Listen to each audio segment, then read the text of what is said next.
أزول الأول نتش المزيغ التونسي سك مزرعة مطماطة كابس سوالس مزيغ التارية ستيفينار والتارية سفروست مزيغ أنسو فالسيك شكل مدوك وذممي الميرث. أزول مرحبا بيك، أنا مزيغي من مزيغة المزرعة مطماطة كابس، نتكلم المزيغية، نكتب التيفينار، عندي حتى شعر بالمزيغية. مرحبا بك ولدي وصديقي، مرحبا بالكاف كلها، احنا مزيغ في كل شمال افريقيا، وشكرا على المرور.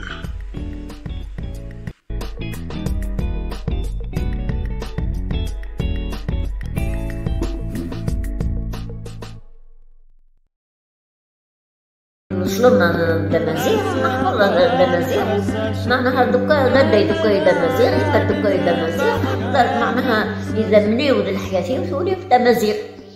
نشتا مزيغ ولسيناش بالعربي، ما نعرفش كلام بالعربي يعني.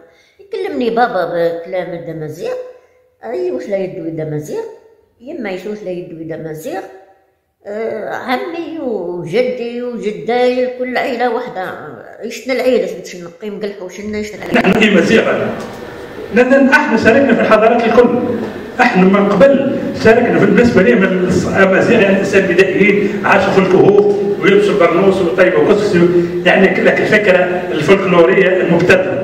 أو وقتاش يظهروها المزيغية بالنسبة لهم للسياح، كسكس بربار برنوس بربار ويشوفوك في المتحف ويكتفي. لا، أنا عشت في الكهوف وعشت في الماضي ونعيش في الحاضر ونعيش في القرن 21. كما التفينات هذه نقشوها جدودنا على الحجارة وعلى في الغيران، كما نكتبوا حاليا في الويندوز والإنترنت. بعد الثورة الإنسان أول ما سمعت بالجمعية التونسية للثقافة الأمازيغية، أنا ما نكونش من المؤسسين، أنا اكتشفتها من بعد، التحقت بها. علاش؟ وحسيت في الجمعيه التونسيه للثقافه الامازيغيه كاول جمعيه تكونت امازيغيه بعد الثوره على الصعيد الوطني، حسيت بالمواطنه نتاعي، حسيت بمعنى ايش معناها اني مواطن، اني تونسي. قبل كنت نحس روحي غريب، اي تونسي بالبطاقه تعريف، يعني حتى كان يفرضوا علينا في الاداره تاخذ لك البطاقه نتاع التجمع تاع 2500 بالسيف عليك. بامازيغي عندما نذكر ان الامازيغ ونسأل مبدا التضامن، تويزا وطيرة غلط، يعني التويزة هي مبدأ التضامن، احنا ابتعناه وعشنا به اللي من فروع العولة، وقت اللي تلموا النساء الكل يعاونوا مع بعضهم، هذيك مبدأ التضامن. احنا أول ناس اللي ابتدعنا يعني التشاور بيناتنا، الديمقراطية الشعبية اللي شئنا وقت يتشاور كبار الناس في القرى نتاعنا باش يقوموا بانتشار معين أو كذا. يعني ما كانش عندنا استبداد بالراعي.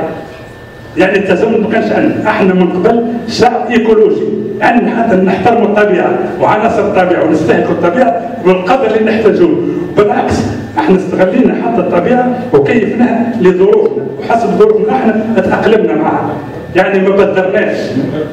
يعني احنا الامازيغ هذا هو، يعني طبعا هذه هي شخصيتنا. يعني الامازيغ نتفاهم مع حضراتكم، الانسان الامازيغي ذكي جدا انه يتطور في جميع الحضارات ويشارك في جميع الحضارات، لكن يحافظ على شخصيته.